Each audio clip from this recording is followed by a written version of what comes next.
Hello and welcome to my channel. तो बात कर लेते हैं, देखो जो न्यू वैकेंसीज निकली हैं आईसीएमआर के अंदर, वीसीआरसी के अंदर, उनके बारे में बात कर लेते हैं जो न्यू वैकेंसीज अभी निकली हुई हैं। तो चलिए स्टार्ट करते हैं। देखो ये है vector control research centre, Puducherry medical complex में। तो चलिए स्टार्ट करते हैं। सबसे पहले देखिए इन्होंने पोस्ट ही दी हुई हैं, किस किस पोस्ट के लिए इन्होंने वैकेंसीज निकाली हुई हैं। तो चलिए स्टार्ट करते हैं। सबसे पहली जो पोस्ट है वो है इसके अंदर टेक्निकल असिस्टेंट लाइफ साइंस के लिए, जिसके अंदर जो पे स्केल रहेगा वो लेवल 6 का रहने वाला है। मतलब 35,000 से ऊपर आपकी सैलरी रहने वाली है, जो बेसिक पे रहेगा। प्लस ये सभी कैटेगरी में आप लोग अप्लाई कर सकते हैं।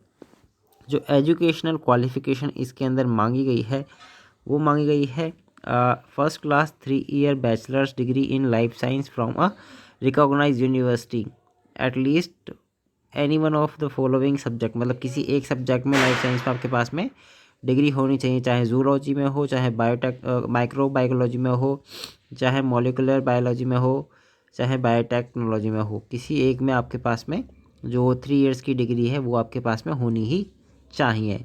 एज कितनी मांगेंगे? 30 ईयर्स इसमें आपकी एज मांग ली गई है, मतलब कि 30 साल की आपकी एज होनी चाहिए। अब मैं आपको एक चीज़ बता देता हूँ, जो मैं एज बताने वाला हूँ, अपर एज लिमिट, ये एज लिमिट जनरल कैटेगरी के जो कैंडिडेट्स हैं उन्हों के लिए है। इसके अलावा जो SC ST कैटेगरी के लोग हैं, या फिर जो PWDs, या फिर जो लोग हैं जिन्हों को एग्जेम्पशन मिलते हैं, मतलब जो थोड़ा बहुत डिस्काउंट मिलता है एज वगैरह में, रिलैक्सेशन मिलता है, तो वो उसके अकॉर्डिंग मिलेगा। तो ये केवल केवल जो जनरल कैटेगरी के लोग होते हैं उन्हों के लिए मैं एज बता रहा हूँ। तो आपको उसके अकॉर्डिंग अपना जो कैटेगरी के अकॉर्डिंग देख लेना है। तो नेक्स्ट जो आती है पोस्ट वो है हमारी टेक्निकल असिस्टेंट कंप्यूटर साइंस के अंदर। ये भी वही है, लेवल 6 की जॉब होने वाली है। अब इसके अंदर जो एजुकेशनल क्वालिफिकेशन मांगी गई है वो मांगी गई first class 3 year bachelor degree in computer science, computer application and information technology, या फिर sorry first class 3 year engineering diploma होना चाहिए आपके पास में कंप्यूटर साइंस, कंप्यूटर एप्लीकेशन, या फिर टेक्नोलॉजी, इंफॉर्मेशन टेक्नोलॉजी के अंदर डिप्लोमा होना चाहिए। और साथ में आपके पास में 2 साल का एक्सपीरियंस भी होना चाहिए रिलेवेंट फील्ड में। तो मतलब आपके पास में डिप्लोमा है तो आपको 2 साल का एक्सपीरियंस भी इसके अंदर होना चाहिए। या फिर आपने फर्स्ट क्लास BE/BTech करी हो कंप्यूटर साइंस में, कंप्यूटर एप्लीकेशन में, इंफॉर्मेशन टेक्नोलॉजी में, तो आप तब भी आप इसमें अप्लाई कर पाएंगे। मतलब कि डिप्लोमा वाले, डिग्री वाले और जो बीटेक वाले हैं वो तीनों ही इसमें अप्लाई कर सकते हैं, BE/BTech वाले। अपर एज लिमिट वही 30 ईयर्स इसके भी अंदर रखी गई है। तो नेक्स्ट पोस्ट पे आते हैं। नेक्स्ट पोस्ट निकली है टेक्निकल असिस्टेंट फिजियो के लिए, फिजियोथेरेपिस्ट के लिए। इसमें OBC कैटेगरी के लिए निकली है ये, और एक ही वैकेंसी है। पे स्केल वही लेवल 6 का रहने वाला है, 35,400 बेसिक रहेगा। तो अप्रॉक्सीमेटली 60,000 के आसपास आपकी सैलरी बनेगी, 60 से ऊपर ही बनेगी इस टाइम पर तो। और इसके अंदर first class bachelor degree in physiotherapy from a recognise university से आपको मांग ली गई है। एज लिमिट इसमें भी आपसे 30 ईयर्स की ही मांगी गई है। नेक्स्ट जो पोस्ट आती है वो है टेक्निकल असिस्टेंट केमिस्ट्री में, तो केमिस्ट्री में भी ये एज वही मांगा गया है, लेवल 6 की जॉब है। और first class bachelors degree in chemistry from a recognise university, आपके पास में फर्स्ट क्लास डिग्री होनी चाहिए।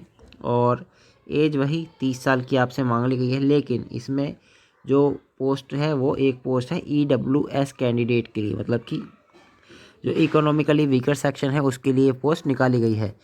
तो ये आपको ध्यान रखना है before applying for the post की किस पोस्ट के लिए आपको दिया गया है, क्योंकि इसके अंदर मैं भी आपको दिखाऊंगा आगे जाके। एक चीज़ मेंशन कर दी गई है कि अगर जो भी कैंडिडेट है रिजर्व कैटेगरी का है और वो जनरल पोस्ट के लिए अप्लाई कर रहा है तो उसका रिजर्वेशन में नहीं माना जाएगा।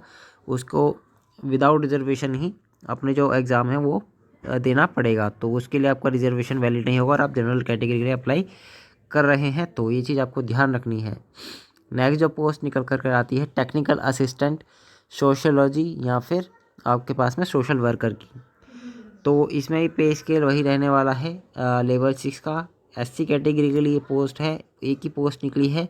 और इसके अंदर बैचलर्स डिग्री इन सोशियोलॉजी या फिर सोशल वर्कर के आपके पास में जो डिग्री है वो होनी चाहिए। एज लिमिट 30 ईयर्स की इसके अंदर भी रख दी गई है। नेक्स्ट पोस्ट जो निकल करके आती है वो है technical assistant electrical engineering. Level 6 की जॉब ये भी है, ओबीसी कैटेगरी के लिए है और इसके अंदर first class 3 year diploma in electrical engineering from a recognise university और साथ में 2 साल का आपके पास में एक्सपीरियंस भी होना चाहिए, या फिर आपके पास में बी या फिर बीटेक हो और उसमें भी इलेक्ट्रिकल इंजीनियरिंग में, तो दोनों ही अप्लाई कर सकते हैं। डिप्लोमा और डिग्री वाले दोनों ही अप्लाई इसमें कर सकते हैं। एज 30 ईयर्स की रख दी गई है। नेक्स्ट पोस्ट के लिए आते हैं। नेक्स्ट पोस्ट है technical assistant civil engineering. 6 level की जॉब है, एसटी कैटेगरी के लिए है और इसमें भी मतलब कि डिग्री भी मांगी गई है। बीटेक आपने करी हुई है तो आप अप्लाई कर सकते हैं। साथ ही में अगर आपने डिप्लोमा करा है तो आपके पास में 2 साल का एक्सपीरियंस इसके अंदर होना चाहिए। मतलब कि जो सिविल इंजीनियरिंग है उसके अंदर 2 साल का एक्सपीरियंस भी आपसे मांगा गया है। 30 साल की आपकी एज है तो आप आराम से अप्लाई कर सकते हैं जनरल कैटेगरी के फील्ड में। अब आते हैं टेक्निकल असिस्टेंट बायो इन्फॉर्मेटिक्स। तो इसके अंदर भी लेवल 6 की ही जॉब है, मतलब कि जितनी भी टेक्निकल असिस्टेंट की जॉब है वो सभी लेवल 6 की जॉब है और एज ऑलमोस्ट सभी में 30 साल की रखी गई है। जितनी भी टेक्निकल असिस्टेंट की पोस्ट निकल करके आ रही है इसमें first class 3 year bachelors degree in bio informatics from a recognise university होनी चाहिए और 2 पोस्ट के अंदर निकली हुई हैं। नेक्स्ट जो पोस्ट आती है वो है technical assistant medical lab technology. Technician की पोस्ट है ये, मतलब कि इसका लेवल होगा लेवल 2 के लिए है। हाँ, क्योंकि टेक्नीशियन की पोस्ट है तो ऑब्वियस सी बात है कि कम पे लेवल की ही होगी। तो क्या है, मेडिकल लैब टेक्नोलॉजी की ये पोस्ट है। 13 पोस्ट मतलब कि टोटल 28 पोस्ट हैं। वो आप देख लीजिए किस कैटेगरी में आप फिट बैठते हैं। इसके लिए जो एजुकेशन क्वालिफिकेशन मांगी गई है 12th या फिर आपके पास में इंटरमीडिएट पास होना चाहिए। इन साइंस सब्जेक्ट आपके पास में होना चाहिए उसके अंदर 55% के साथ, मतलब आपने साइंस 55% के साथ में पास करी हुई होनी चाहिए इंटरमीडिएट में या फिर आपने 12th करी हो। And at least 1 year diploma in medical laboratory technology, आपके पास में 1 साल का जो डिप्लोमा है वो मिनिमम होना ही चाहिए, मैंडेटरी मांग लिया गया है। साथ ही में एज जो है यहाँ पर 28 ईयर्स रख दी गई है, तो अगर आपके पास में है तो आप अप्लाई कर सकते हैं। पोस्ट ठीक ठाक निकली हुई हैं। नेक्स्ट जो निकल कर आता है technician refrigeration and air conditioning. Level 2 की ही जॉब है। 19,900 बेसिक पे रहेगा। इसके अलावा TAD जो भी मिलता है वो सभी मिलने वाला है। इसमें भी आपके पास में 12th हो या फिर आपके पास में intermediate pass in science with 55% and at least 1 year diploma in refrigeration and air conditioning आपके पास में होना चाहिए, वो भी गवर्नमेंट रिकॉग्नाइज इंस्टीट्यूशन से, ITI वगैरह जो होती है वहाँ से। और साथ ही में नॉट एक्सीड, मतलब एज जो है इसमें 28 ईयर्स की आपकी मांग ली गई है। नेक्स्ट पोस्ट जो निकल करके आती है वो निकल करके आ रही है टेक्नीशियन प्लम्बर के लिए। तो टेक्नीशियन प्लम्बर के लिए भी जो पे ग्रेड रहेगा वो लेवल 2 का ही रहने वाला है। अनरिजर्व कैटेगरी के लिए पोस्ट है। 12th या फिर इंटरमीडिएट आपके पास में होना चाहिए। साइंस सब्जेक्ट होना चाहिए उसके अंदर 55% मार्क्स के साथ में और मिनिमम 1 ईयर का आपके पास में जो प्लम्बिंग का है कोर्स वो होना चाहिए फ्रॉम गवर्नमेंट रिकॉग्नाइज यूनिवर्सिटी। इसके अंदर डिप्लोमा आपके पास में होना मैंडेटरी है। साथ ही में जो एज लिमिट मांगी गई है वो 28 ईयर्स की इसमें भी मांग ली गई है। काफ़ी सारी पोस्ट हैं। लेबोरेटरी ऐसे अटेंडेंट की पोस्ट है। अब देखिए अटेंडेंट की है तो 10th मांगा होगा, इसमें देख लेते हैं। लेवल 1 की जॉब ये रहने वाली है, तो 18,000 आपका बेसिक पे रहेगा। साथ ही में TAD जो भी होता है वो मिलेगा ही मिलेगा। इसी में जो टोटल पोस्ट है वो 19 पोस्ट निकली हुई हैं।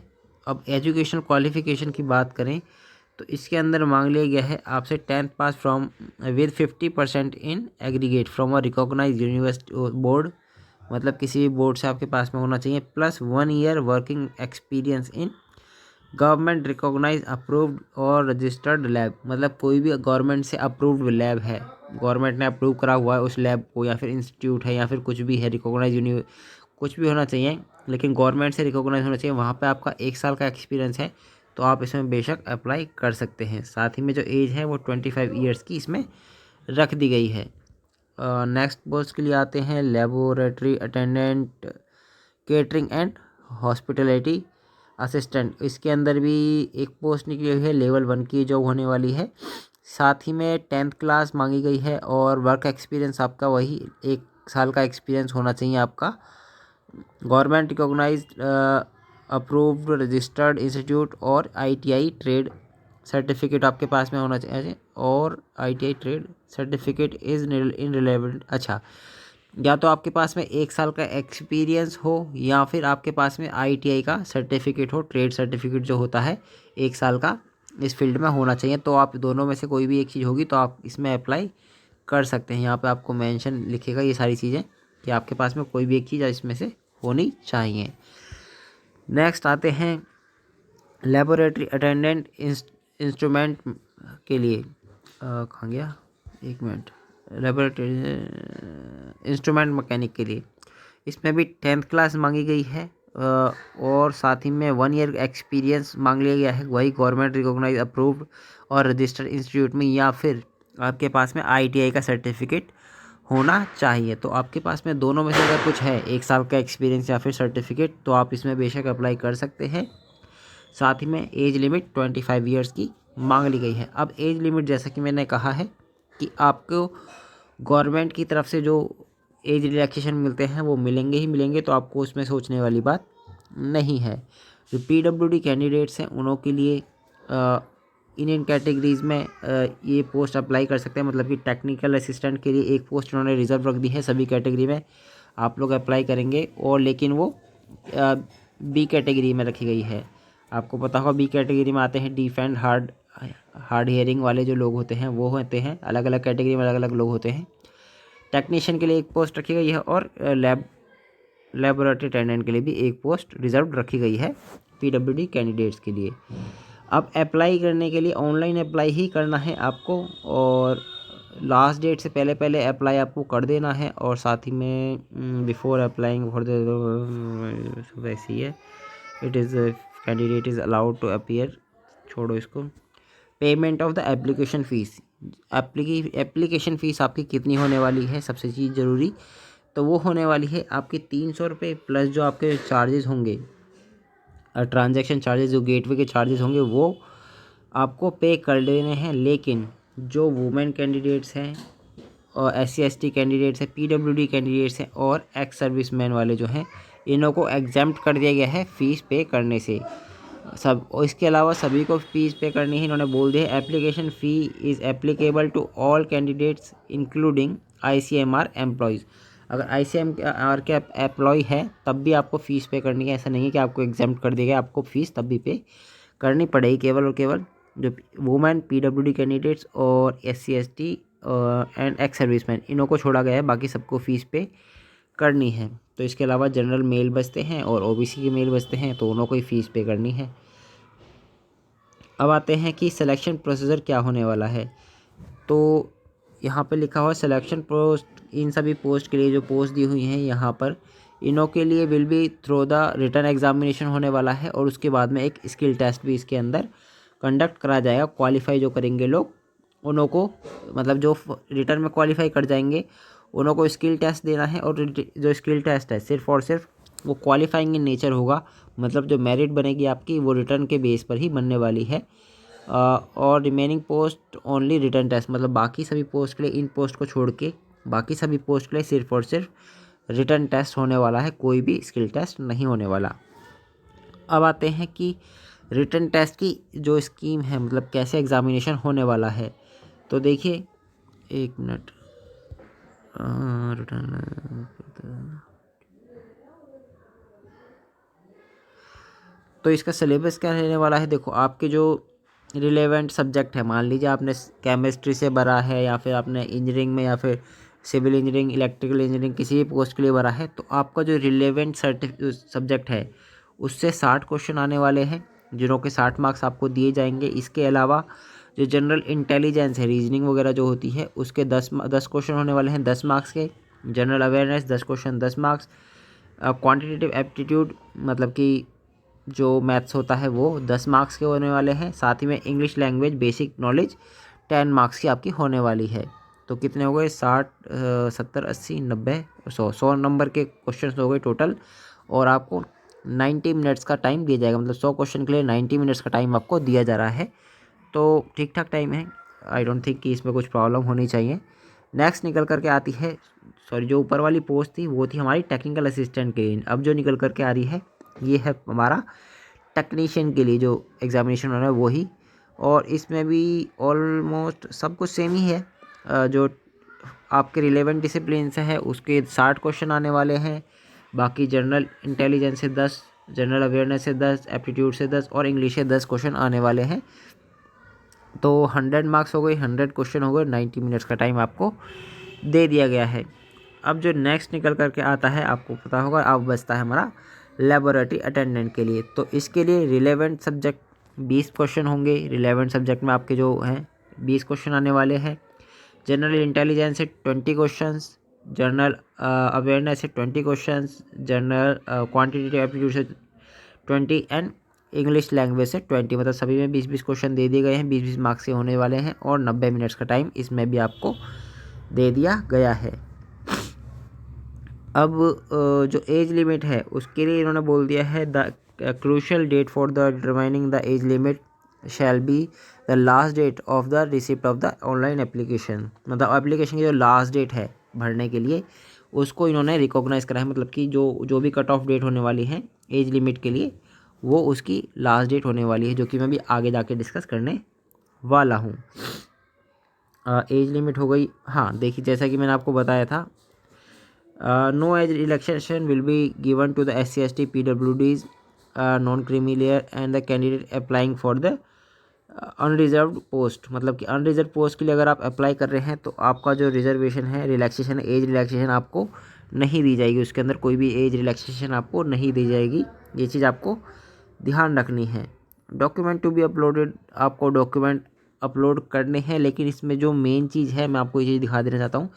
यहाँ लिखा है candidate need to upload the relevant certificate self attested.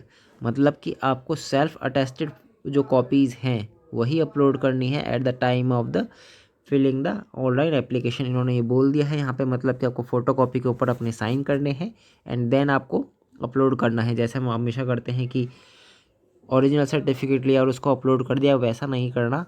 Self attest करने के बाद में ही उसको अपलोड करना है। तो ये चीज़ को ध्यान रखिएगा कि जो भी डॉक्यूमेंट मांगे हैं वो इन्होंने सेल्फ अटेस्टेड बोल दिए हैं। इसके अलावा अब आते हैं कि यहाँ कहीं पर भी पूरे नोटिफिकेशन में इन्होंने डेट ही नहीं दी है। तो आपको इस चीज़ का ध्यान रखना है कि जो भी क्रूशियल डेट्स हैं केवल इन्होंने लास्ट डेट डाल रखी है। तो मेरे को साइट पर ठीक से जाके चेक करना पड़ा, तब जाकर ऊपर की तरफ आपको दिखेगा। रजिस्ट्रेशन के लिए जो स्टार्ट डेट हुई है वो 18 तारीख से हो चुकी है। 18 अक्टूबर 2023 से फॉर्म भरने स्टार्ट हो चुके हैं, रजिस्ट्रेशन स्टार्ट हो चुका है। और जो लास्ट डेट है वो निकल करके आ रही है 8 नवंबर 2023। तो 8 नवंबर 2023 तक आप अप्लाई कर सकते हैं और रजिस्ट्रेशन कर सकते हैं। आफ्टर दैट आपको थोड़ा सा देखना पड़ेगा, मतलब कि इसके बाद में आप अप्लाई नहीं कर सकते। तो बिफोर डेट आपको अप्लाई कर देना है और फीस भी पे कर देनी है, ताकि आपको आने वाले टाइम में कोई दिक्कत ना हो। बाकी मैंने ऑलमोस्ट सभी चीज़ इसमें कवर कर दी हैं। आई होप आप लोगों को वीडियो इन्फॉर्मेटिव लगी होगी। अगर वीडियो इन्फॉर्मेटिव लगी है तो इसे एक लाइक देना ना भूलें और चैनल को सब्सक्राइब कर जरूर करके जाएँ, ताकि हमारे चैनल को ग्रो होने में थोड़ा सा हेल्प मिल सके। तो मिलते हैं इसी तरह की वीडियोज़ के साथ में, तब तक के लिए थैंक यू वेरी मच।